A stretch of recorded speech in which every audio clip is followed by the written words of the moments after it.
Olá, o meu nome é Vitor Labartine Bouvier, tenho 30 anos e antes de qualquer coisa, eu conheci o Elite Oculta meio que por um acaso e fiquei impressionado com o nível de informações de alguns relatos, principalmente o que aborda um tema tão perigoso quanto o Descobre.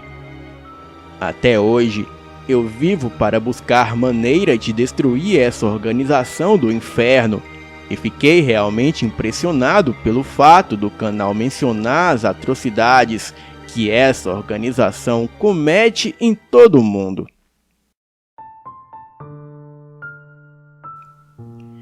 Eu gostaria apenas de deixar uma ressalva. Eu sou francês e não tenho pleno domínio de português. Até sei falar um pouco do português de Portugal, mas o português do Brasil, apesar de ser mais bonito, também chega a ser mais difícil. E por isso, eu peço perdão por algum erro que venho a cometer. E para o bom entendimento, eu tentarei explicar as coisas trocando termos franceses por brasileiros.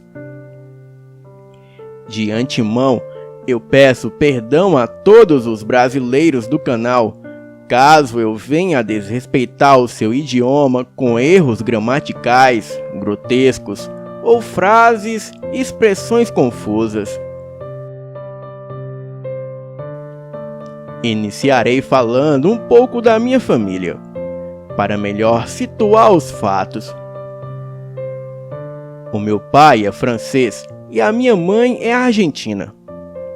Eles se conheceram devido à instalação de uma multinacional francesa na Argentina. O meu pai era um representante da empresa que foi enviado para ensinar os mecânicos argentinos a operar nos veículos. Ele era um dos melhores mecânicos da empresa e foi requisitado por falar espanhol fluentemente. Na época, o meu pai se recuperava do falecimento da sua primeira esposa e do seu primeiro filho no acidente automobilístico em Paris. A minha mãe era uma jovem argentina que estudava gastronomia e tinha o sonho de fazer intercâmbio na França, onde poderia desenvolver melhor os seus estudos. O meu pai a conheceu no restaurante da família dela, onde a minha mãe o atendeu e ocorreu uma inusitada troca de olhares. Ele procurava evitar qualquer aproximação com mulheres na Argentina, temendo se envolver em alguma confusão, já que era estrangeiro naquele lugar. Porém, a minha mãe se mostrou muito receptiva e atenciosa. E como ele criou o hábito de almoçar e jantar no restaurante, eles acabaram se aproximando e após 15 dias de amizade, não resistiram e se entregaram ao amor. O meu pai ficou perplexo ao perceber que a minha mãe era virgem. Ele chegou a imaginar que ela era uma mulher liberal, embora decente, e ficou espantado ao ver que ela se tornou mulher nos braços dele. E por outro lado, ele estava muito apaixonado por ela. Tanto que com 3 meses que estava a trabalho pela empresa, ele regressou para a França, mas a levou consigo já como a sua esposa. Na época, a minha mãe tinha 21 anos e o meu pai 35. A minha avó, Antonella, tinha um restaurante no bairro Quartier Latin, em Paris. E a minha mãe ficou encantada em poder estudar e trabalhar com a minha avó paterna. O tempo passou e o restaurante cresceu. A minha mãe, estudando e trabalhando, conseguiu reconhecimento, tanto que o seu restaurante se tornou referência entre os turistas. Por outro lado, o meu pai abriu a sua própria oficina mecânica e já colhia bons frutos do seu trabalho. Estavam com uma década de cansados e foi quando o casal engravidou e nasceu Dominique. Aquilo foi a maior realização do casal, pois sentiam que faltava-lhe apenas um filho para completar sua felicidade plena. Por outro lado, a minha avó aposentou-se do restaurante para viver o seu novo casamento com um multimilionário egípcio no ramo de pedras preciosas e joias. O homem era viúvo também, e no caso, viveu 6 casamentos e o luto de ter perdido todas as esposas. Ele contava com os vários filhos que tivera conduzindo os negócios lucrativos da família, enquanto ele viajava o mundo para aproveitar os seus últimos anos de vida. A minha avó foi bem aceita pela família do esposo e viveu um amor intensamente apaixonado que, infelizmente, acabou num acidente marítimo durante uma viagem. Ela e o esposo partiram juntos para o além. E o meu pai ficou muito desolado com o ocorrido. Os filhos de Bec Mausiers o procuraram para que ele tomasse a sua parte na herança. Mas o meu pai não achou justo, até mesmo porque tinha orgulho de ter as suas coisas com seu próprio esforço. E diante disso, os filhos de Bec Mausiers alegaram não ser justo e o convenceu pedindo para ele pensar no futuro do Dominique. E com o que o meu pai recebeu como herança, ele pôde investir e abriu 5 novas oficinas. Além da minha mãe poder ampliar, modernizar e abriu 3 novos restaurantes. O tempo passou e os meus pais foram surpreendidos com uma nova gestação que resultou no meu nascimento. Um fato inusitado foi que nasci justamente no dia em que Dominique completava 10 anos de nascimento. Aos 23 anos, o meu irmão se apaixonou pela irmã de um colega do exército. Essa se chamava Jacqueline Monstreuas e era 2 anos mais velha que ele. Na época, como estava ligado ao serviço militar francês, ele decidiu pedir baixa e viver o seu amor. E foi quando Dominique começou a trabalhar com meu pai. Por trabalhar como mecânico no exército, ele não teve dificuldade alguma em trabalhar na oficina mecânica da família. Não gostaria de falar sobre isso, mas para o bom entendimento do relato, eu devo confessar que o meu irmão sempre foi o homem mais formoso da família. Tanto que sempre foi assediado por mulheres, colegas de escola, vizinhas e até primas em encontros de família. O que deixava os primos, amigos e colegas de escolas e trabalhos desconfiados e ressentidos por só ele sempre conseguir a atenção das mulheres. Mas o meu irmão sempre foi meio desatento e nunca se insinuou para namorada, pretendente ou mulher de alguém. Não que fosse santo, pois eu mesmo cheguei a fragá-lo algumas vezes em momentos de intimidade com uma das nossas primas maternas. Contudo, apenas com ela. E apesar de não termos muitos primos por parte de pai, já que ele era filho único e só tinha um casal de primos por parte de uma irmã da nossa avó, e esses viviam na Espanha e quase nem tinham contato conosco. Da parte da nossa mãe, tínhamos 6 tios e quase 30 primos, entre primos e primas. Nos finais de ano, os meus pais sempre davam o jeito de irmos para a Argentina, onde tínhamos contato com os nossos parentes latinos. E também costumávamos recebê-los em nossa casa na França.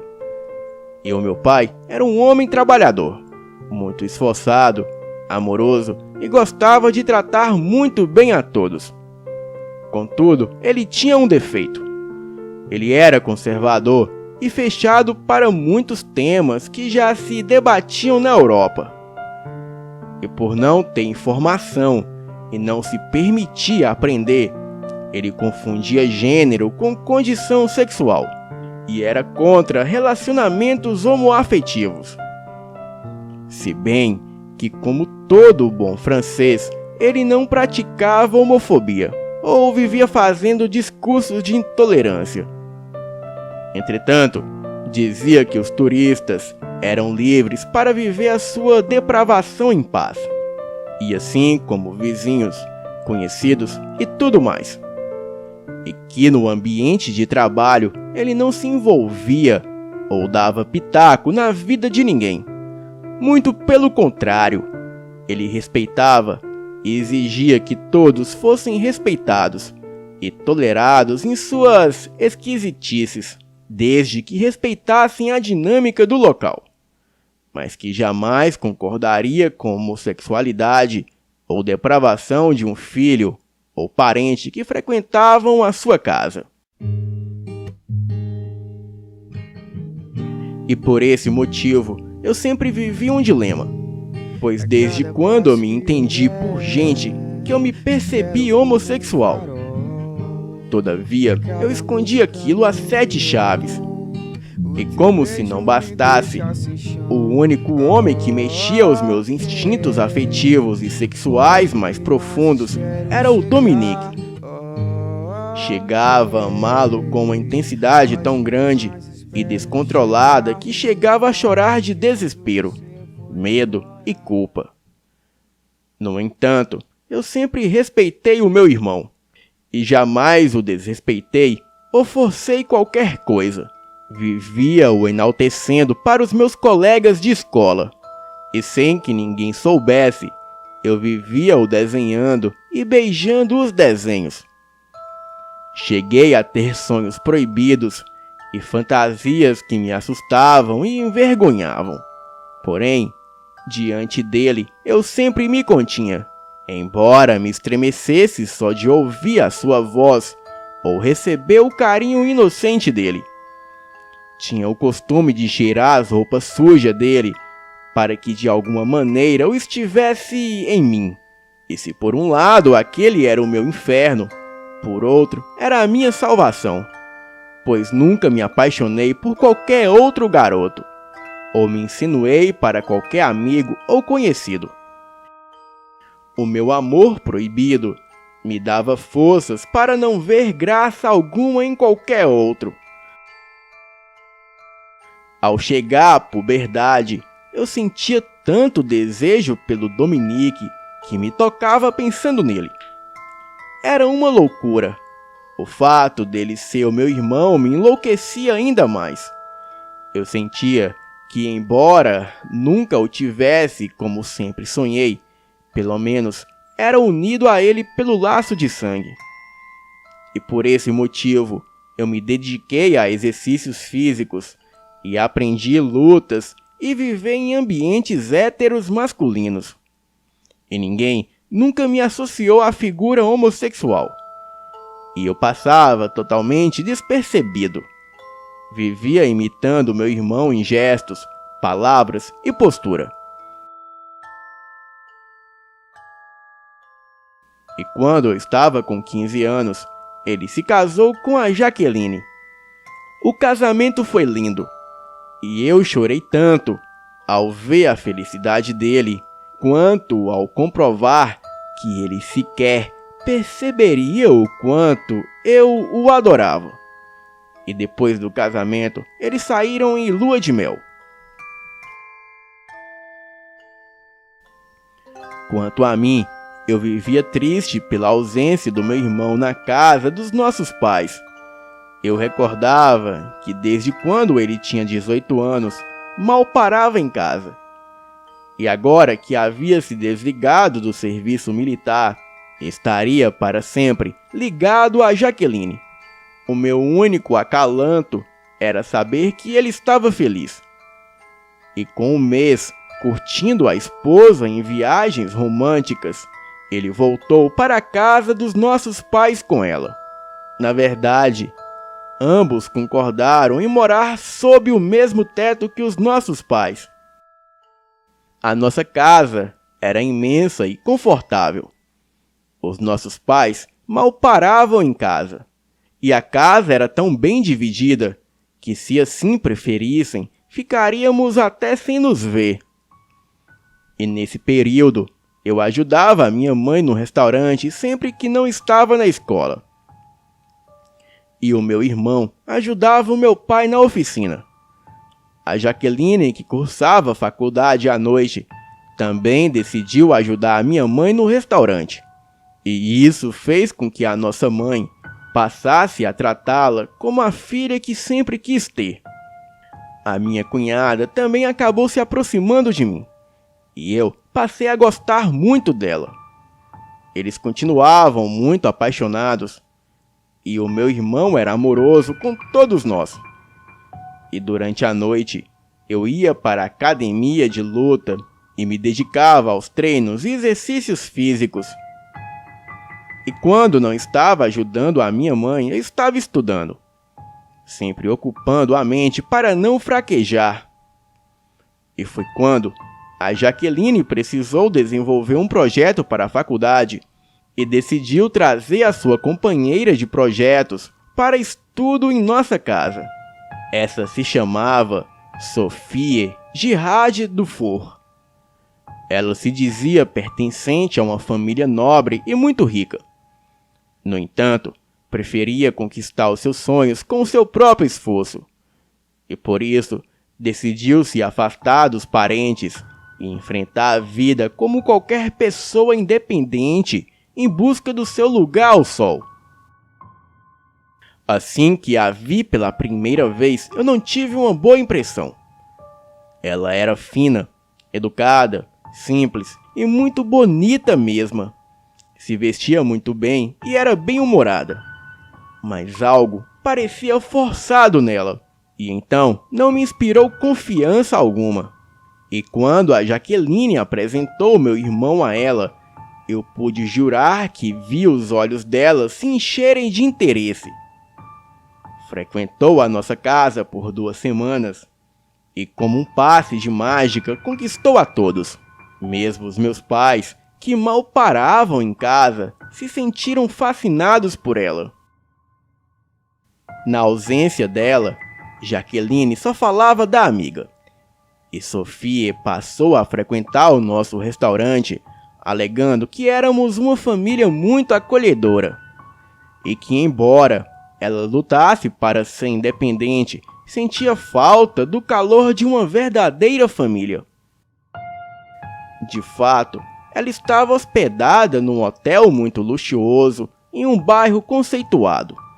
Mas as coisas ficaram suspeitas quando eu a vi conversando com os homens suspeitos. De longe, eu não pude entender nada, mas esses 3 homens eram estranhos.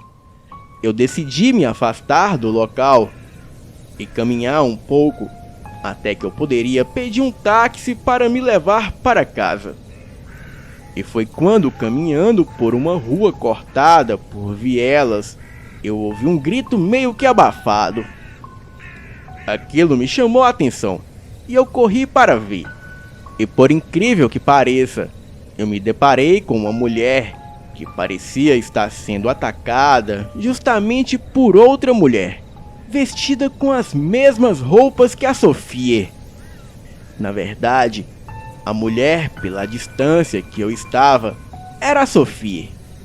Eu fiquei meio sem ação, mas os meus olhos não estavam me pregando uma peça. Aquela mulher estava mordendo o pescoço da outra. E foi quando surgiu um brutamonte de terno marrom perguntando o que eu estava fazendo ali. No ato, eu olhei para o bolso dele e havia uma credencial com a sigla Enigma.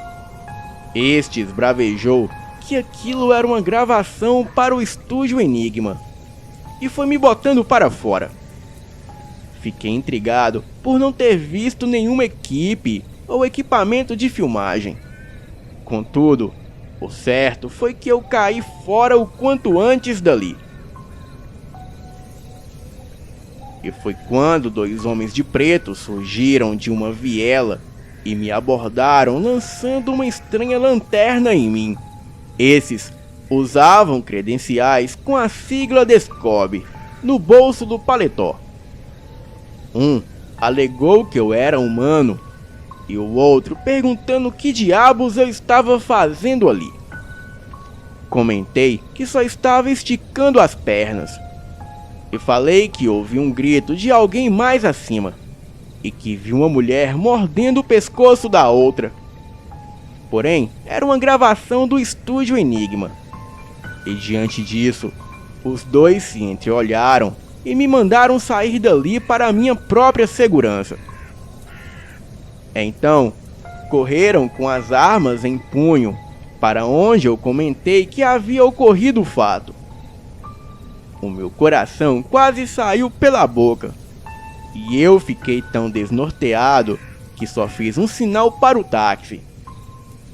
E assim que eu saí daquela rua, eu voltei para casa. E me perguntava se aquilo havia sido real ou se eu imaginei tudo. Bem, tudo aconteceu muito rápido, muito incomum. E quando cheguei em casa, nada comentei. E foi então que a minha mãe perguntou o motivo de eu não ter ido ao treino. Eu respondi que estava meio indisposto. E ela me pediu que eu fosse para o restaurante com ela. E como todo restaurante, cumpríamos o nosso horário de trabalho. E os últimos funcionários já se retiravam. E foi quando meu pai chegou com o meu irmão e a Jaqueline. Eles estavam muito contentes. O Dominique alegou que tinha um anúncio a fazer e pediu para que fosse comemorado com champanhe.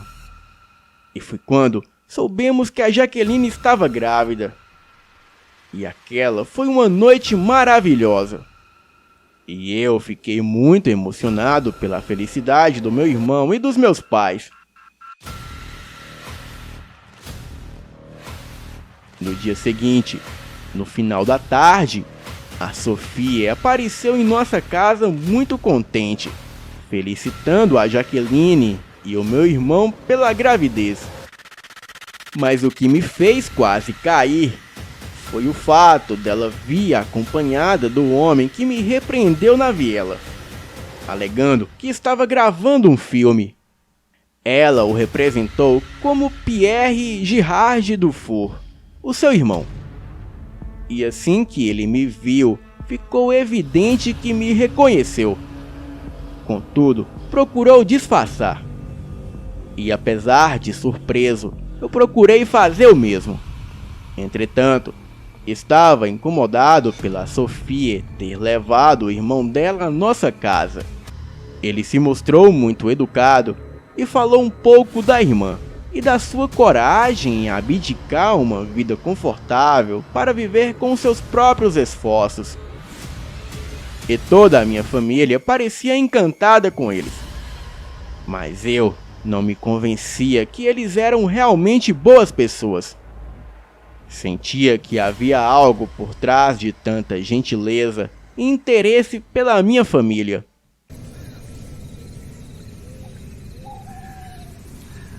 Uma semana depois, eu saía da academia de artes marciais e decidi esticar as pernas aproveitando a beleza da noite. E foi quando me deparei com uma cena chocante. O meu irmão e Sofia transavam no carro do nosso pai, feito 2 turistas depravados. O veículo estava parado numa rua remota. E eu me aproximei desesperado ao reconhecer que aquele carro era do meu pai. E aquilo foi algo chocante e constrangedor. Jamais imaginei que houvesse algum relacionamento entre o meu irmão e a Sofia. E mesmo assim, era inaceitável por ele ser casado. E estar na expectativa do desfecho de uma gestação e viveu um caso com a melhor amiga da sua mulher. Por outro lado, aquilo era muita loucura, já que eles mal se falavam e não demonstravam afinidades diante dos outros. Naquele momento, eu me deixei levar pelo sentimento de revolta, ciúme e frustração. E resolvi bater na porta do carro e ficar insistindo até que conseguisse chamar a atenção deles. E foi quando a Sofia voltou-se a mim e em seguida chamou a atenção do Dominique e a minha presença. O Dominique pareceu ter levado um grande susto. Já a Sofia, com um sorrisinho de puro deboche, apenas saiu de cima dele, colocando os seios para dentro do vestido e abaixando a parte de baixo do vestido que estava toda levantada. Muito constrangido, o meu irmão guardou seu imenso e grosso pênis, e eu falo ainda que ele estava ereto na cueca e calça, e devolveu a calcinha da Sofia, que estava jogada num canto qualquer do veículo. Ela começou a se vestir, me olhando de uma maneira provocativa, demonstrando o quanto não valia nada. E enquanto isso, Dominique, com uma expressão de raiva, abriu a porta do carro e veio até mim. Ele estava sem camisa, exibindo a exuberância do seu corpo másculo e suado. E naquele momento, eu pensei que ele partiria para cima de mim, me batendo. E só então eu refleti na loucura que fiz. Você está louco? O que está fazendo aqui? Ele esbravejou, xingando bem próximo e se inchando para mim como se fosse realmente me bater. O cheiro da perdida estava impregnado no corpo dele. Assustado, eu me encostei mais ao carro e podia sentir o calor saindo do corpo dele. E diante disso, eu não consegui me controlar e comecei a chorar. Não era acostumado a ser tratado com hostilidade por ele. E por outro lado, ele era a corda do meu coração. A Sofia, querendo bancar preocupada, correu até ele pedindo que se acalmasse e alegando que eu era apenas um moleque sem nenhuma experiência de vida. E diante disso, o meu irmão diminuiu o tom ameaçador e, num tom meio carinhoso, perguntou se eu o havia seguido. Me sentindo péssimo e me esforçando para conter a crise de choro, eu expliquei que não, que apenas saí do treino e quis fazer hora esticando a perna pelas ruas antes de tomar uma condução para casa. Porém, não perdi a oportunidade de perguntar o porquê que ele estava fazendo aquilo com a nossa família. E diante disso, ele alegou que não estava fazendo nada demais e que a Sofia sabia do amor que ele sentia pela Jaqueline e respeitava o fato dele ser casado com a melhor amiga dela. Mencionou que era uma situação muito complicada, mas que eles estavam apaixonados. Ele tentou me convencer que a Sofia amava muito a Jaqueline e que nem ela ou ele tinham culpa do que sentiam um pelo outro, ou tinham a intenção de prejudicar o seu casamento ou família. Aleguei que, como eles não tinham a intenção de prejudicar, estavam se envolvendo intimamente. A Sofia se fez de vítima e comentou que eu estava coberto de razão. E diante disso, alegou que foi realmente um erro, e o melhor era ela ir embora. E logo foi se afastando dele. E com isso, Dominique não concordou e foi até ela, alegando que não era assim que se resolvia as coisas. Ela começou a chorar, ao que ele tentava acalmá-la. Logo eles se beijaram, o que me causou um grande nojo. E para mim já estava tudo bem claro. Então aproveitei a baixaria deles e fugi do local. Na minha mente, só uma coisa se repetia: some daí. E foi quando ouvi a voz do meu irmão mandando eu voltar. Mas eu não queria saber de historinha. Em pouco tempo, ele me alcançou com o carro e pediu para eu dar a oportunidade dele se explicar. E que não acabasse com o seu casamento ou envergonhasse diante da família. As palavras dele foram fortes, ao que me voltei a ele e disse que preferiria morrer ao ter que envergonhá-lo ou prejudicá-lo. Desabafei que poderia até não concordar com ele, mas que acima de qualquer coisa estava o meu amor e a minha fidelidade e cumplicidade com ele. Eu não concordava, mas também não mencionaria nada a ninguém. E diante disso, ele parou o carro, foi até mim e me agarrou e me abraçou. Confessou que ele vacilou e que estava muito confuso. Contudo, as minhas palavras o tocaram profundamente. E então foi quando ele me disse: Vitor, eu te amo muito, meu irmão. Aquilo me quebrou completamente. E chorando, eu confessei que o amava tanto que o meu coração chegava a doer. Fiquei até sem jeito de confessar aquilo. Ele, porém, não estranhou e pediu que eu fosse com ele para o carro. E que depois de deixar a Sofia em casa, conversaríamos. Eu concordei. E já no carro, pairava um silêncio constrangedor. A Sofia se fingia de constrangida. E assim que ele a deixou, ele ainda saiu do carro, acalentando e alegando que não a queria distante. E então ele voltou para o veículo. Claro que antes eles se abraçaram ao se despedir. E pelo jeito, a perdida não estava disposta a abandoná-lo.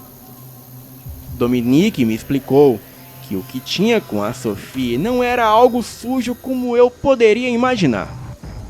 E reforçou que ela se culpava muito por ter se apaixonado por ele. Mencionou que ambos tentavam resistir, mas que era mais forte que os dois. Ele chegou a me perguntar se alguma vez eu havia tido um sentimento proibido que chegava ao ponto de quase me enlouquecer, como se fosse um entorpecente que mexia com todas as estruturas da minha cabeça. Eu já me preparava para responder, quando um outro veículo se chocou com tudo contra o nosso. Foi algo muito rápido. Eu só me lembro de flashes. E no meu ouvido um zumbido. E tudo se apagava à minha volta. Eu vi quando fui retirado do veículo. E um homem vestido de preto pareceu me morder no pescoço. E depois me fez beber um pouco do seu sangue, alegando que aquilo impediria que eu ficasse com alguma lesão na coluna, costelas e órgãos. Ouvi outro cara perguntando a ele se ele tinha certeza do que estava fazendo, pois ele que não seria babá de um moleque recém-transmutado com uma sede louca por sangue. Eu tive a impressão de ver o Pierre, irmão da Sofia, exigindo foco no trabalho e alegando que em breve o negócio ficaria bem sinistro. Recordo-me de ver uma mulher virando o nosso carro com uma força extraordinária, simulando vários capotamentos. Eu vi a Sofia alegando que o Dominique era todo dela. Parecia que eu estava sonhando, mas em flashes eu vi a Sofia se aproximando do corpo do meu irmão e arrancando todas as roupas dele. Então, entregou as roupas para o Pierre e ele começou a vesti-las em outro corpo. A mulher que antes capotou nosso carro várias vezes, se aproximou do Pierre, alegando que era espantosa a semelhança daquele humano com o grande Estefânio dela, o Fontier. Pierre comentou que esperava que o substituto conseguisse reunificar o enigma e restabelecer o prestígio da casa do For frente à casa Winchester. E mesmo oscilando em consciência e desmaio, eu vi a Sophia rasgando o próprio antebraço esquerdo com os dentes, até que ele começou a sangrar. Então, encostou o ferimento na boca do meu irmão, e em seguida, ela abocanhou o pescoço do Dominique com uma fúria louca, chupando o seu sangue. E naquele momento, eu comecei a chamar o meu irmão, e nisso, eu fui juntado do chão pelo homem que me retirou do veículo, e então eu apaguei completamente. Acordei na sala de recuperação de um hospital sem entender nada, até que as lembranças ressurgiram. A enfermeira, ao me ver chamando pelo Dominique, pediu para que eu ficasse calmo e foi chamar o médico. E em pouco tempo, o médico entrou na sala. Desesperado, eu comecei a perguntar pelo meu irmão. Mencionei que sofremos um acidente e ele foi atacado por vampiros. O médico pediu para eu me acalmar e disse que era normal eu ter delírios por conta da medicação e do acidente traumático. Em pouco tempo, os meus pais entraram emocionados na sala. Eu contei que regressávamos para casa quando um louco bateu no nosso carro. E depois, a Sophia e um grupo de vampiros atacaram o Dominique. Eu mencionei que trocaram as roupas dele com outro cara que eles retiraram do carro onde estavam. Os meus pais se voltaram ao médico, que comentou que era normal a confusão mental. E foi quando o médico começou a me examinar.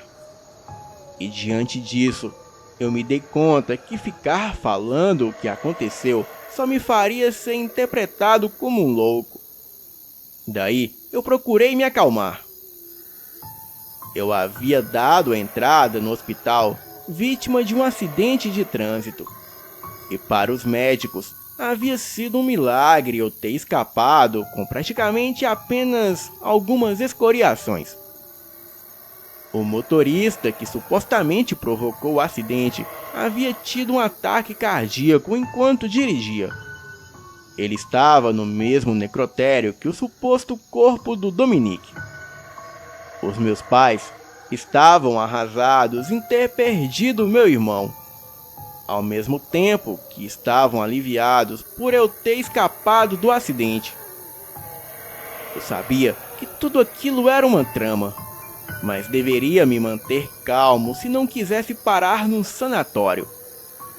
E como procurei fazer o jogo do médico, no final do dia eu recebi autorização para sair do hospital. E assim que eu me retirava daquele lugar, eu me deparei com um suposto paramédico que me atendeu. Justamente o homem que me retirou do carro e me fez beber o seu sangue. Ele me fitou e fez um sinal de positivo. Naquele momento, eu tive dúvida se de fato tudo que eu pensei ter visto era um delírio. Bem, tempos depois, assim que o corpo do meu irmão foi entregue pela funerária, na capela do crematório Columbario, no famoso cemitério Père Lachaise, em Paris, eu me aproximei do corpo do Dominique, estava arrasado, e observava todos os detalhes para ter certeza que aquele era realmente o corpo do meu irmão. Não havia dúvidas, era realmente ele, e aquilo me destruiu. E me fez ter certeza que eu havia perdido a pessoa que mais amava na vida.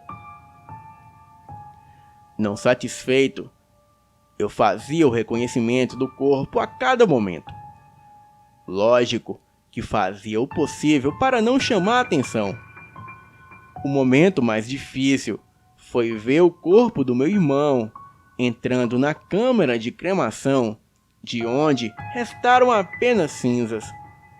Jaqueline estava destruída, e toda a sua família se fez presente na cerimônia fúnebre para apoiá-la. Assim, como demonstrar os seus pêsames à nossa família pela perca do meu irmão. A Sofia parecia desolada, porém não abriu mão de estar impecavelmente vestida de luto. Fazia questão de não se desgrudar da amiga. Como ela era hipócrita! Bem, quase todos os meus familiares compareceram. Vários ex-colegas do exército vieram se despedir do Dominique. E todos enalteciam as suas qualidades. Eu estava muito confuso, e por isso eu procurei me isolar. Foram momentos dolorosos que eu prefiro nem entrar em detalhes. Uma cena marcante foi os meus pais chorando enquanto depositavam as cinzas do meu irmão no gavetário do cemitério. Jaqueline chegou a desmaiar, o que causou preocupação, já que estava grávida. E pela vontade dos meus pais, ela ficaria conosco. Contudo, ela não concordou, optando em regressar à casa dos pais. A Sofia, conforme o esperado, desapareceu. Ela oficialmente se desligou da universidade e deixou a cidade. Todavia, o pesadelo que a nossa família viveu teve um capítulo ainda mais chocante. Com apenas 5 meses do falecimento do Dominique, a Jaqueline foi vítima de um crime bárbaro. Ela foi encontrada morta, com o coração arrancado e o ventre aberto. O bebê foi devorado de modo que foi encontrada apenas a carcaça dele. A suspeita recaiu sobre supostas seitas satânicas que estariam atuando no local. Conforme o costume das autoridades francesas, o crime foi abafado e a família da Jaqueline foi indenizada e recomendada a não esquecer que a cidade era um ponto turístico internacional e que a divulgação desse tipo de crime poderia afastar os turistas, o que seria prejudicial para toda a cidade. A polícia reforçou a vigilância nas ruas e se empenhou em desvendar o crime. Mas o que aconteceu acabou entrando mesmo nas estatísticas de crimes não solucionados. A polícia reforçou a vigilância nas ruas e se empenhou em desvendar o crime, mas o que aconteceu acabou entrando mesmo na estatística de crimes não solucionados. Quanto a mim, eu nunca aceitei o que aconteceu com o meu irmão. Em minha mente sempre ocorreu a luta do que eu acreditei ter visto com o que oficialmente aconteceu. Eu mesmo chegava a duvidar da minha sanidade e decidi procurar ajuda de psicólogos. O tempo passou e a perca do meu irmão me fez viver um luto profundo e silencioso. Procurei fingir superação, contudo, ocultei os meus sentimentos e me foquei em dar orgulho aos meus pais. Tudo para recompensá-los pela perca do meu irmão. Aos 18 anos, eu ingressei no exército francês, onde fiquei por 2 anos. E se tinha algo que me orgulhava, era admirar o meu reflexo no espelho e perceber o quanto eu estava parecido com o Dominique. Era comum os amigos e conhecidos dele comentar. Os meus pais também comentavam o fato emocionados. Eu perdi a conta das vezes que, em segredo, eu chorava repetindo o quanto o amava e o quanto ele foi importante para mim. Mesmo que agora não passasse de lembranças dos dias felizes, pois ter a aparência dele e seguir o estilo dele e usar as roupas que ele usava me dava forças para viver e me fazia sentir-me próximo a ele. Comecei a estudar sobre reencarnação e a minha oração era para que ele voltasse para a minha vida, nem que fosse numa reencarnação vindoura. Em minha mente, eu deveria viver para honrar o meu irmão e orgulhar os meus pais. Entretanto, eu tinha as minhas limitações, e entre elas, o fato de não sentir qualquer atração por mulheres, ou mesmo conseguir ter ereção com elas. Definitivamente, a minha praia era outra, e por isso, sempre desconversava quando os meus pais sugeriam namoro e coisas do tipo. Aquele era o único ponto que eu não conseguia alcançar o nível do meu irmão. Estava com 3 meses desligado do serviço militar, quando pela manhã, ao regressar da academia, eu decidi ir ao cemitério de Père Lachaise.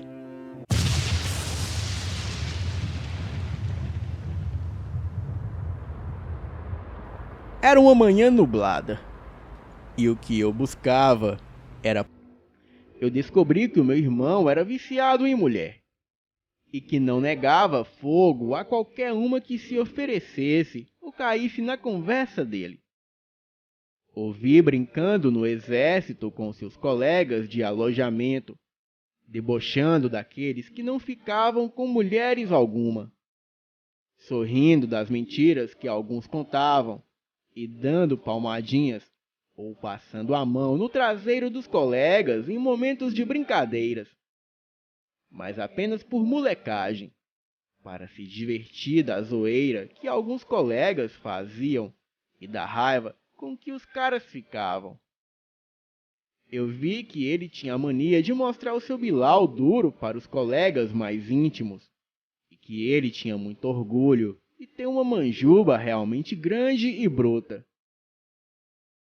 Comprovei que, de fato, ele nunca teve nada com homem, embora no começo da adolescência ele tenha tido curiosidade em entender qual era a graça em ficar com um cara.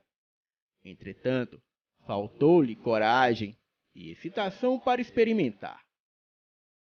Uma cena que me assombrou foi descobrir o lado obscuro dele.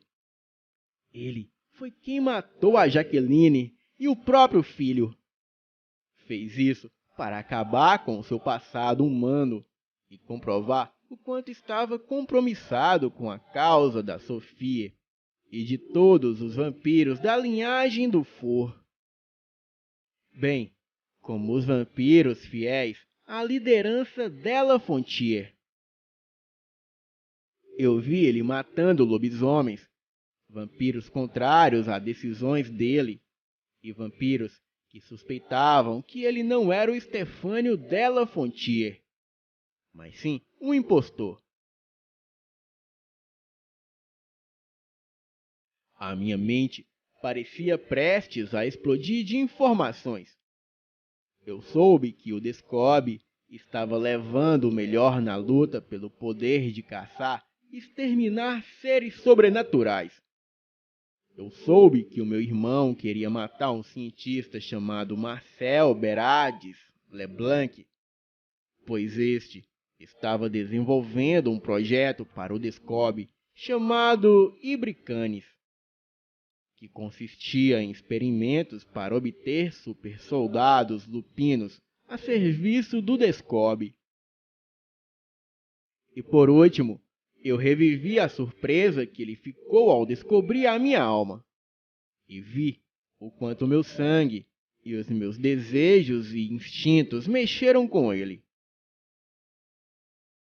Tudo aquilo me foi fornecido apenas com uma gota que provei do sangue dele.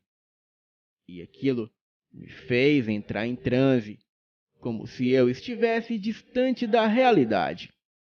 Senti ele batendo em meu rosto e marcando de se encontrar comigo na noite daquele dia num lugar ermo. Ele me disse onde deveríamos nos encontrar e disse que me explicaria outras coisas. E nisso, eu vi a Sofia se aproximando dele, alegando que ele havia encontrado um lanche e tanto, e que ela queria experimentar. Diante disso, ele não deixou. E foi quando a Camille, a mulher que capotou nosso carro várias vezes no dia em que meu irmão se tornou vampiro, a qual eu não lembrava o nome, mas depois de provar o sangue do meu irmão, eu sabia muito bem quem era ela. Ela chegou apavorada, contando que o Sebastian, sem querer, havia matado a presa que encontrou no cemitério. O meu irmão mandou que ele ocultasse o corpo em qualquer mausoléu e depois se retirou com seus comparsas. Eu voltei a entrar nas lembranças do meu irmão. O vi participando de orgias com várias mulheres e as loucuras que ele fazia na cama com a Sofia, a Camille e algumas turistas e várias outras mulheres. E quando dei por mim, eu estava sendo socorrido por uma senhora. Aparentemente, eu havia desmaiado e estava jogado ao chão. E ao passar a mão no pescoço, nem sinal de qualquer ferimento, ou marcas e perfurações.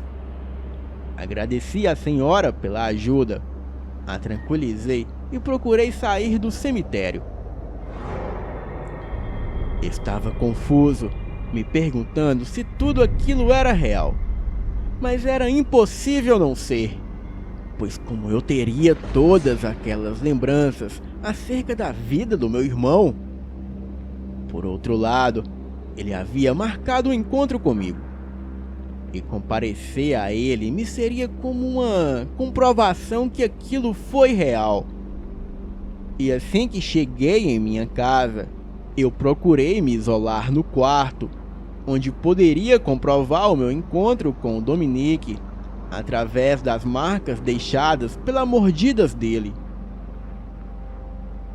E para o meu espanto, haviam sim 4 pontinhos no meu pescoço, mas eram tão clarinhos que dificilmente se percebia.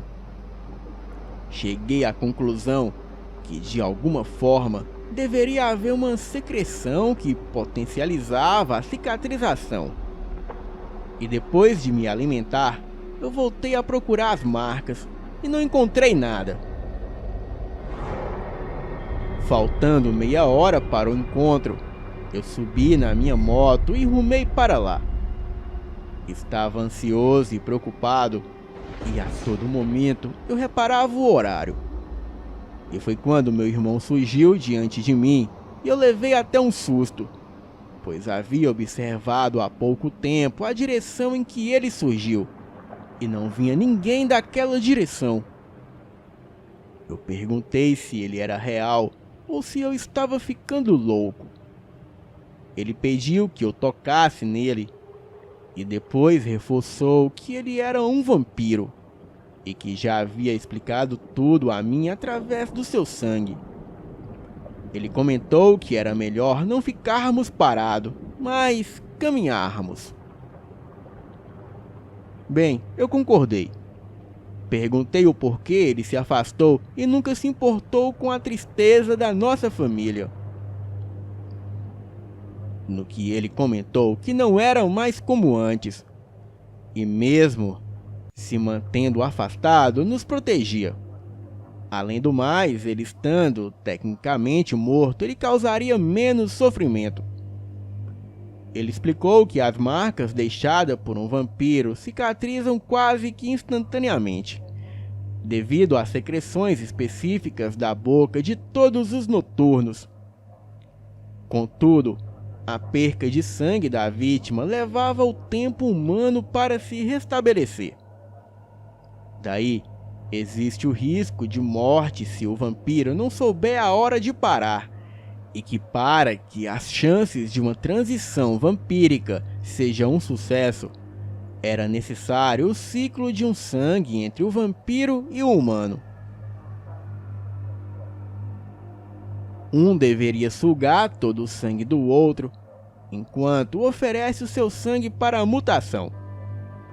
Ele me explicou que, como foi um vampiro mutável depois da morte, ele nunca envelheceria, mas que a sua nova vida não era eterna.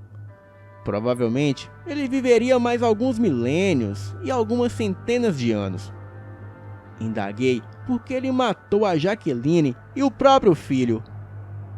Ao que ele falou que um vampiro não pode ter qualquer ligação com a sua vida humana. Principalmente ele que havia se tornado o Stefânio Della Fontier, um dos reis dos noturnos e o líder do Enigma. E isso devido ao falecimento de todos os Della Fontier.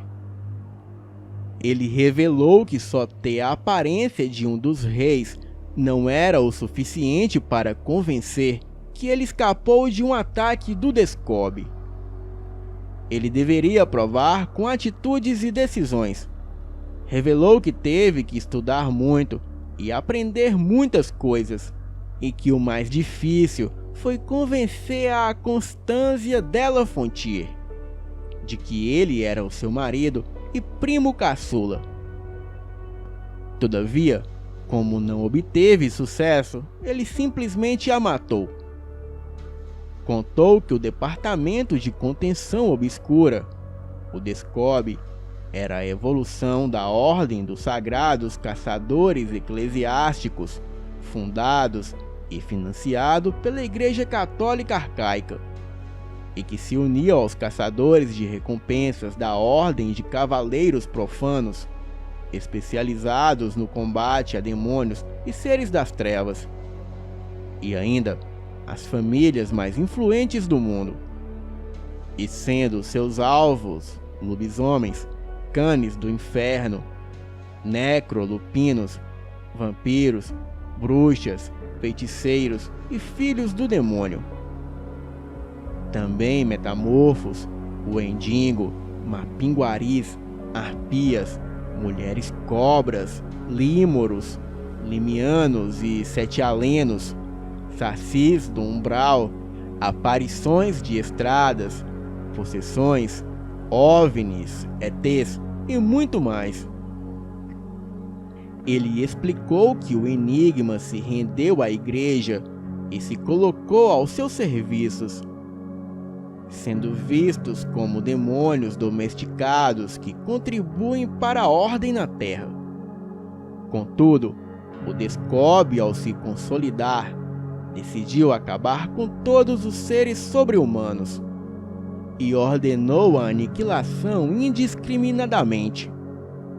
E como os Winchesters tinham mais poderio tecnológico, eles infiltraram-se no Descobre e firmaram um acordo para o extermínio também de todos os clãs vampíricos que não se submetessem a eles.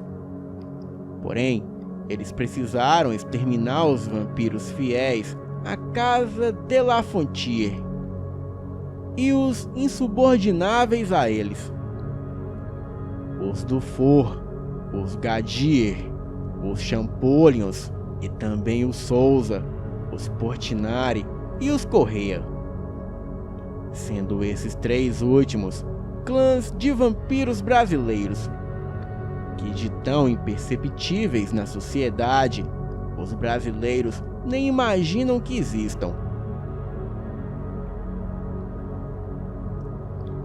Dominique explicou que a sobrevivência do Stefânio Della Fontier é a única esperança da resistência dos vampiros, já que os lupinos odeiam os noturnos, justamente por eles terem se aliados à igreja para caçá-los.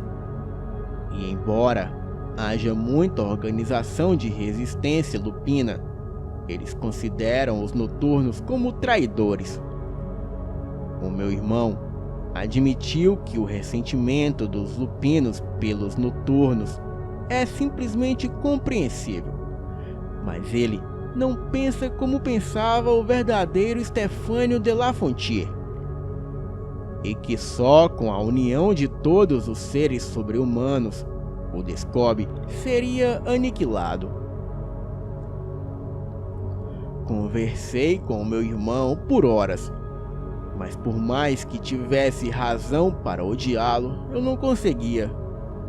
E foi quando ele me disse que já havia revelado muita coisa, e que o motivo de ter se encontrado comigo dizia respeito a nós dois.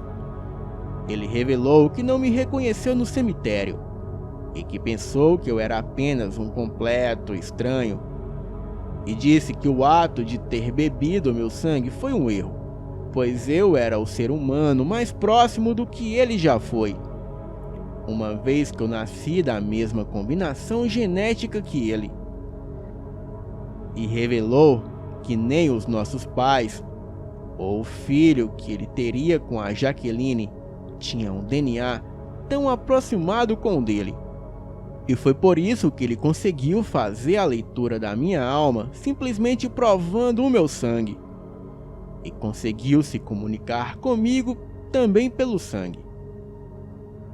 Contudo, a apreciação do meu sangue despertava nele sentimentos profundos, culpas e a sensação do pertencimento a uma família. E o que era inapropriado, e por isso o mais sensato era ele me matar antes que alguém soubesse. Quando eu ouvi aquilo, eu fiquei em choque, até mesmo porque estávamos numa viela de casas abandonadas e em ruínas, e tecnicamente ele poderia me matar como fez com a Jaqueline. Mas diante disso, eu parei e disse que ele era muito inteligente, e que se eu era mesmo um problema para ele, eu entregaria a minha vida a ele sem qualquer reclamação. Afinal, a minha alegria foi ter nascido irmão dele e ter convivido com ele. Falei aquilo chorando, mas conformado com o meu destino. E diante disso, ele se aproximou de mim e disse que se me mataria, queria antes aproveitar o amor que eu sentia por ele. E esse sentimento tão forte e louco que foi capaz de despertar nele até o que ele nunca imaginou. Diante disso, ele me levou para uma casa em ruína, onde nos despimos, e ele me possuiu como um homem, vampiro, e completamente nada ele me negou. Tirou a minha virgindade de todas as maneiras possíveis, sem cerimônia, e arrebatado de desejo, ele me penetrou de todas as entradas possíveis. Ele me pegou em todas as posições inimagináveis, e sempre que eu começava a explodir de prazer, ele me mordia, fazendo o meu prazer ser enlouquecedor, mas sem que eu tivesse perca de sêmen, o que me deixava louco, pois eu continuava cheio de desejo. Ele também quis que eu fizesse nele o mesmo que ele fazia em mim. E dessa forma, eu não perdi somente o selinho do furico, mas do pipito também. E contra tudo, o que poderia ser racional e aceitável, eu conheci o corpo do Dominique por completo. E o que ele mais sentia prazer em fazer era me morder e sugar o meu sangue. Estremeci-me loucamente enquanto era mordido no pescoço, peito, abdômen, braços, coxas, pernas e nádegas. Além das presas da boca, ele usava os dedos, carícias e também a fala bruta, pois ele estava faminto e insaciável. E quando terminamos, eu estava completamente fraco, com a vista meio turva mas foi a vez que ele me permitiu explodir realmente de prazer. O meu orgasmo jorrava violentamente enquanto eu desfalecia nos braços dele. E só então eu percebi que o meu corpo estava todo dolorido. Contudo, ele me deu uma última mordida que pareceu anestesiar todo o meu corpo. E quando acordei, eu estava no hospital tomando sangue. Ele havia hipnotizado uma médica para que me ajudasse. Fez a doutora me dar um recado, no qual dizia que os nossos pais só lembrariam-se de mim quando me vissem pessoalmente, e que nada me perguntariam. Também falou que foi a experiência mais intensa que teve desde quando se tornou um noturno, e que tinha uma surpresa que eu só iria perceber com o tempo. Eu pensei que ele havia me tornado como ele, mas para minha surpresa, não foi bem isso. Eu comecei a reparar também nas mulheres e sentia os toques dele no meu corpo, e até chegava a ouvir a sua voz e os seus gemidos. E com isso, eu experimentei me envolver com mulheres, e tudo o que eu via na minha frente era ele. O mais estranho era que, mesmo repetindo o nome dele no momento de intimidade, as mulheres ouviam o nome delas. Os meus pais viviam no meu pé para que eu arrumasse uma namorada, e apresentavam até algumas filhas de amigos. E com isso, eu me envolvi com a Suzete, e chegamos a casar. Aos 25 anos, eu tive o prazer de me tornar pai de uma dupla de gêmeos. 2 meninos que eu fiz questão de chamar o primogênito de Dominique, e o outro recebeu o nome de Damon, em homenagem ao avô paterno da Suzete. Os meus pais ficaram muito contentes com a chegada dos netos. Já os pais da Suzete não fizeram muita questão, até mesmo porque tinha outros netos gêmeos, filhos do filho predileto deles, que era oficial da Marinha. E foi quando, ao regressar de um dia de trabalho do restaurante da minha mãe, eu parei num sinal e um homem se jogou na lateral do meu carro, e eu pensei que ele fosse um turista bêbado. Entretanto, eu notei 2 homens de preto que corriam ao encalço dele, cerca de 50 metros atrás. O rapaz usava uma calça característica de pacientes psiquiátricos. Ele era jovem, muito bonito e parecia desesperado. Ele entrou e foi logo falando que não era louco, mas que estava sendo usado como cobaia num experimento. Ele mencionou o nome Marcel Berardes Lemblance, e eu recordei no ato que aquele era o nome que o Dominique havia mencionado como sendo de um cientista a serviço do Descobre, que encabeçava o projeto Ibricane. Eu não sabia nem o que pensar. De repente, era como se eu estivesse envolvido numa trama fictícia, num jogo de videogame ou coisa do tipo. Paris havia deixado de ser a cidade pacata e turista de sempre para se tornar um cenário de filme de terror. Era como se a cidade diminuísse, e de uma hora para outra eu estava envolvido em várias tramas do submundo. Arranquei o carro o quanto antes dali. O rapaz, apavorado, observava a avenida pelo retrovisor e não sabia se me agradecia ou repetia que foi vítima de uma organização criminosa. Recomendei que se acalmasse e perguntei o seu nome e onde ele queria que eu o deixasse. Cheguei a sugerir uma delegacia. Ela revelou que eram amantes desde o período colegial.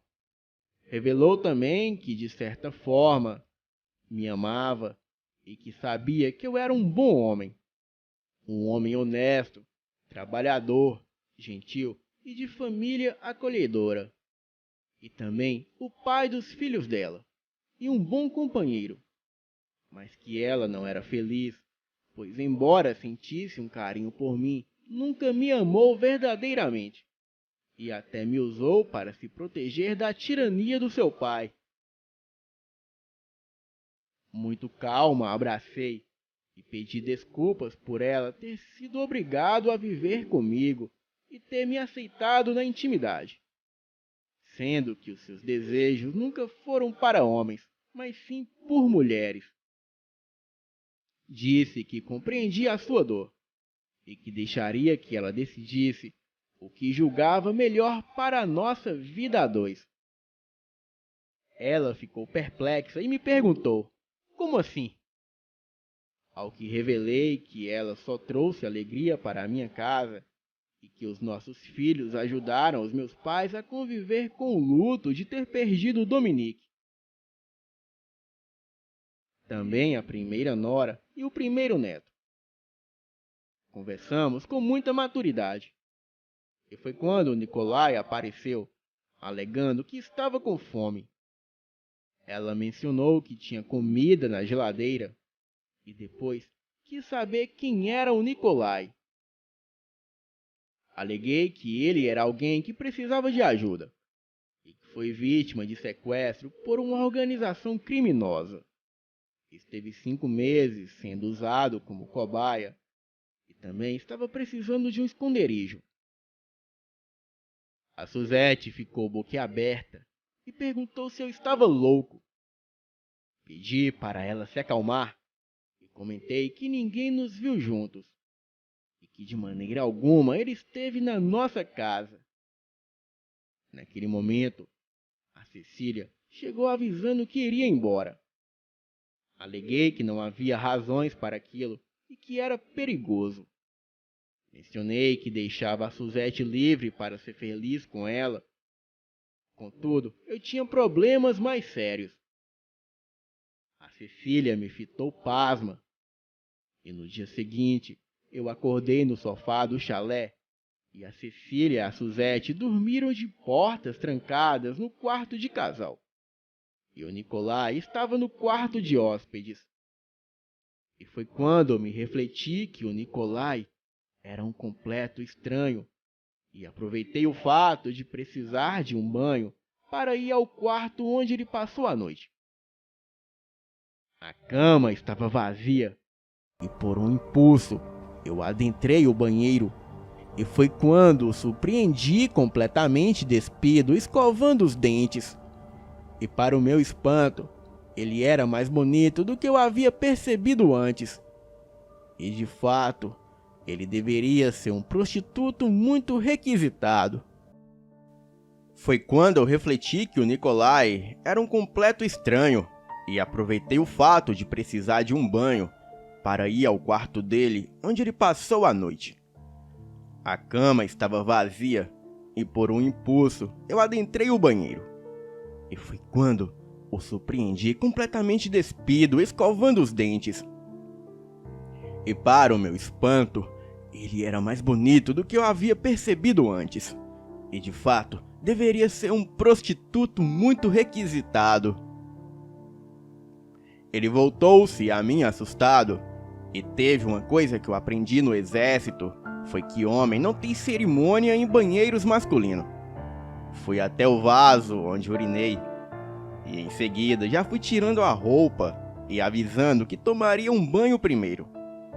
E assim, daria tempo para ele escovar os dentes. E foi quando me voltei a ele e vi que ele me observava meio que fascinado. Fingi não perceber e só comentei que assim nenhum atrapalharia o outro. Pouco depois, eu escovava os dentes já enrolado na toalha enquanto ele tomava banho. Mentiria se dissesse que também não reparei o quanto ele era bonito. E foi naquele momento que eu recordei do Dominique na ocasião em que tivemos juntos pela primeira e única vez como amantes. Então, a minha mente pareceu desbloquear e eu me lembrei de estar exausto e o meu irmão me segurar pelo rosto e me pedir para que eu olhasse em seus olhos. Depois ele mencionou as seguintes palavras: "Você não pensará mais em mim com desespero, tristeza ou culpa. A sua energia sexual também será para as mulheres. E quando estiver com elas, sentirá a minha presença com você. Reviverá os meus toques, a minha voz, o meu cheiro, o meu corpo e toda a intensidade que sentiu comigo. Você, mesmo que pense em mim e queira chamar o meu nome, pronunciará o nome da mulher que estiver contigo. Você não mais irá ao Perlatiese e nem me buscará se colocando em perigo em lugares desertos. E ficará em paz com isso. Contudo, que você conheça o amor que ultrapasse o que sente por mim. E assim, estará livre dessa indução." Naquele momento, eu senti o meu corpo enfraquecendo e uma pontada tão forte na cabeça que a minha vista escureceu. E quando dei conta de mim, estava jogado na cama com o Nicolai preocupado me chamando. A Suzete e Cecília estavam ao lado dele preocupadas. Cheguei a ouvir a Cecília perguntando como assim eu havia caído do nada. Comentei que foi apenas um mal-estar passageiro, provavelmente provocado pela fome. Mencionei aquilo para encurtar conversa. E diante disso, o Nicolai perguntou quem era o Dominique que eu havia chamado. A Suzete contou que Dominique era um dos nossos filhos e o nome do meu irmão que faleceu num acidente automobilístico há quase 10 anos. Procurei tranquilizar a todos e logo já estava sozinho me vestindo no quarto. A dor da ausência do Dominique veio com tudo e era como se a tristeza contida se soltasse. Procurei fugir daquela sensação e ao descer para o café, a Suzete me recomendou a ligar para os meus pais e dizer alguma coisa, pois certamente eles estariam preocupados. Fiz o que ela sugeriu e disse que estava com a Suzete conversando coisas importantes sobre a nossa vida. Os meus pais se deram por satisfeitos e aliviaram a preocupação. E foi quando a Suzete me falou que estava preocupada com os nossos filhos por conta de eu ter me envolvido no problema do Nicolai. E por isso, havia combinado de ir para o apartamento da Cecília e no final do dia regressaria para a casa dos meus pais. Eu concordei. A mulher do caseiro chegou com a filha para arrumar as coisas. E 2 horas depois, a Suzete se foi. Ela me deu um abraço e pediu para que eu tomasse cuidado. Combinei de ligar para ela e tranquilizá-la assim que desenvolvesse a estratégia que usaria para garantir a segurança do Nicolai e me sair dessa. No horário do almoço, o Nicolai contou que homens de preto sequestraram vários prostitutos, mendigos e estrangeiros promíscuos, alegando estar libertando a França da depravação. Eles tinham o apoio da polícia e os levavam para uma espécie de hospital, ou melhor, laboratório, um verdadeiro hospício, onde sofriam com experimentos desumanos, e ele contou que alguns conhecidos deles, não resistiram às primeiras fases dos experimentos, e mencionou que ouviu gritos, choros, pedidos de socorro, e para que eles parassem. Também comentários sobre uma mulher chamada Cynthia e uma cobaia que andava com ela. E também o Espécime 1, que estava caçando lupinos, aproveitando as habilidades concedidas pelo Descobre.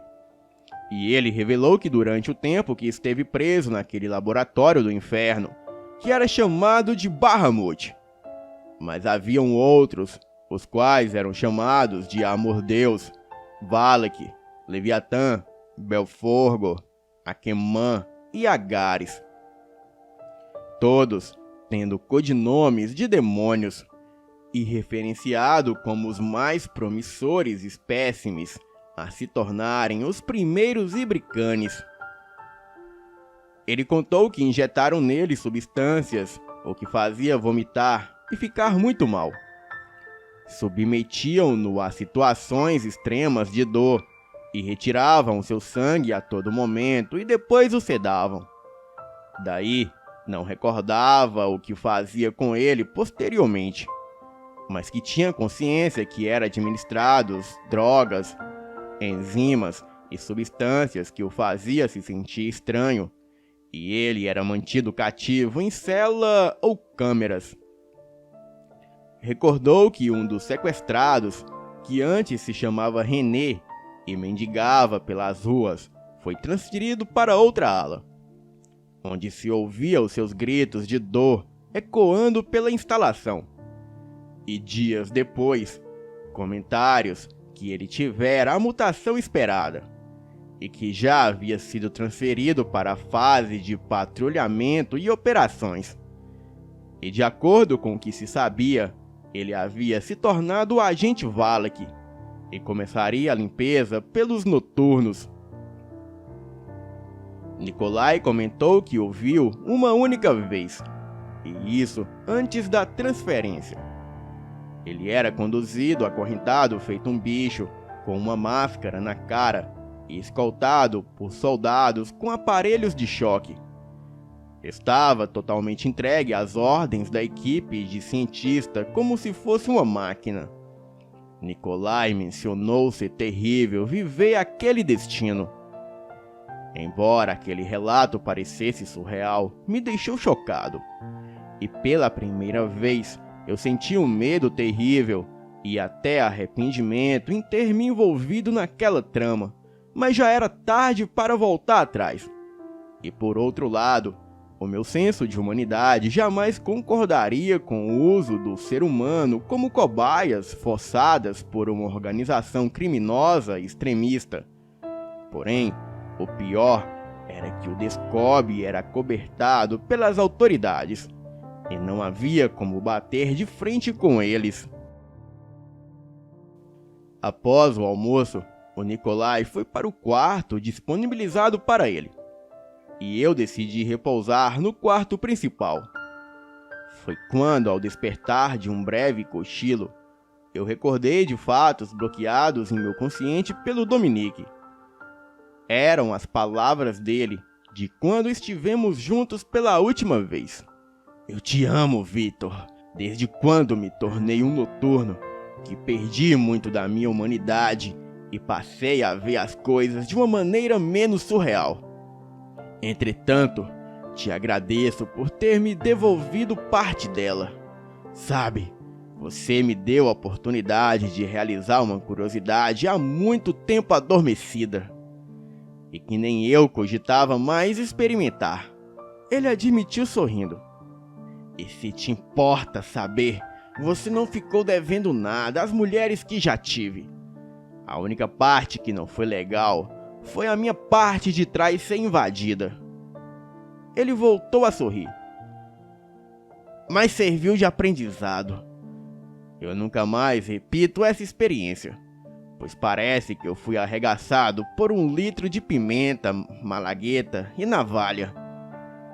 E essa sensação é terrível. O cara fica todo ardido e com a sensação de realmente ter sido bagunçado no orgulho. E se tem alguma parte recompensante nesse sacrifício, foi comprovar que você arrebentou o freio do berimbau comigo. E com isso, não há dúvidas que eu fui o teu primeiro em todos os aspectos. Ele completou meio constrangido, mas revelando o quanto era orgulhoso. Bem, eu não sei o porquê dele ter me dito aquilo, mas aquelas palavras ecoavam na minha mente me enchendo de desejo e me fazendo delirar. Tanto que eu fui para o banheiro dar uma aliviada no bagulho. Lembrei também quando ele me ajudou a me vestir e me carregando me levou até a minha moto, onde me conduziu ao hospital mais próximo. E mal estacionou a moto, e ele me pegou e entrou comigo no hospital, alegando que eu sofria de uma doença rara e que estava precisando de sangue. Os enfermeiros vieram ao meu socorro, e uma enfermeira perguntou se havia como ele comprovar aquilo, e que somente a médica poderia confirmar a necessidade de tal procedimento. Ao que, furioso, meu irmão a olhou nos olhos e mandou-a chamar a médica o quanto antes.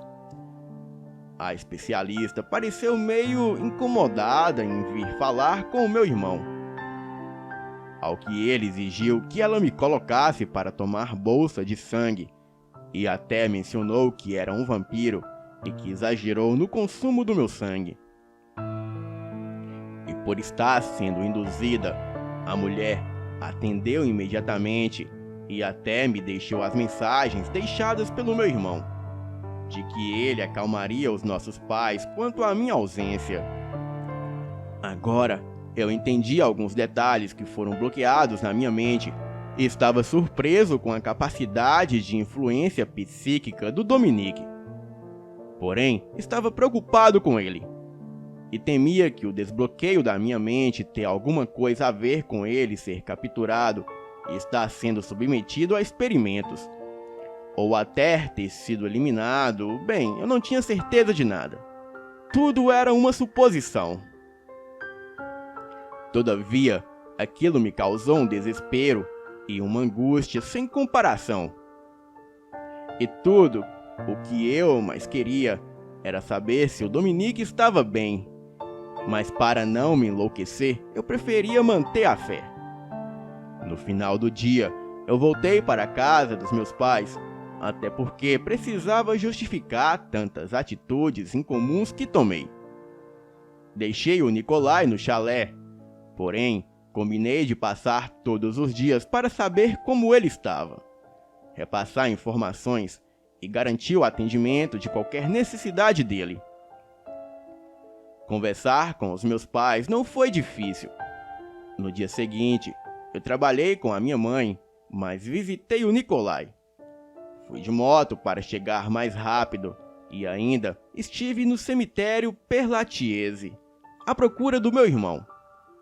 E 2 dias depois, a Suzette entrou em contato comigo para conversarmos. A recebi em nossa casa e foi quando ela me informou que havia tomado uma decisão. Ela queria o divórcio e se mudaria com a Cecília para os Estados Unidos. Contudo, em reconhecimento ao vínculo forte e os cuidados que os meus pais tinham com os nossos filhos, ela os deixaria comigo. Até mesmo porque não poderia submeter a Cecília a cuidar de crianças que nem eram dela. Mencionou que a Cecília já havia sofrido muito e que ela queria recompensá-la com uma vida a dois, sem amarras ou pesos do passado. Perguntei se era realmente aquilo que ela queria, ao que confirmou. E quanto aos pais dela, a Suzette alegou que não queria que os nossos filhos tivessem o menor contato com eles, pois eles eram nocivos, manipuladores e não tinham nada a ver com as nossas vidas. E quanto aos meus pais, ela mencionou que eu poderia revelar tudo acerca do nosso divórcio. Revelei que, acima de qualquer coisa, eu a apoiaria, e que nem os meus pais saberiam de tudo por hora. Apenas seriam informados da nossa decisão em comum acordo e da sua partida. A Suzette adiantou que tudo que possuímos junto, ela deixaria para os nossos filhos, e que quando pudesse os visitaria. Reconheci que ela era muito forte, ao que me disse que estava feliz em poder ser ela mesma, e muito mais feliz por ter o meu apoio. Continuei cuidando dos nossos filhos, com a ajuda dos meus pais e das babás. E Por sorte, eles eram muito tranquilos e sempre estávamos atentos às necessidades deles. Entretanto, me esforçava para sempre passar no chalé para auxiliar o Nikolai. Ele estava sem jeito, mas sabia que não poderia fazer nada, pois a perseguição era silenciosa e, contudo, era contínua. Eu estava preocupado com tantas coisas que mal tinha tempo de refletir sobre mim mesmo. O dia passava sem que eu percebesse.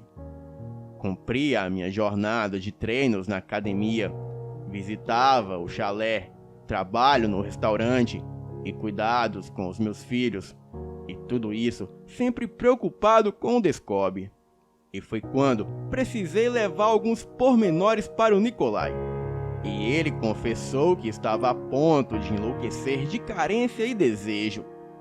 Sorrindo, comentei que nem tinha tempo para pensar em mim mesmo. E diante disso, ele me roubou um beijo, e naquele momento eu não resisti. E quando dei conta da situação, já transávamos loucamente. Eu fiquei surpreso com o quanto ele era experiente, ousado e intenso. E quando terminamos, eu percebi que havia me apaixonado. E a partir de então, os nossos encontros se tornaram uma loucura deliciosa e surpreendente. Ele era do tipo que topava tudo e sabia agradar e enlouquecer. Vivemos o nosso amor desregrado e intenso por 6 meses, até que fomos surpreendidos pelo maldito Descobre, possuindo meu corpo, e com ele as lembranças do meu irmão sendo transferidas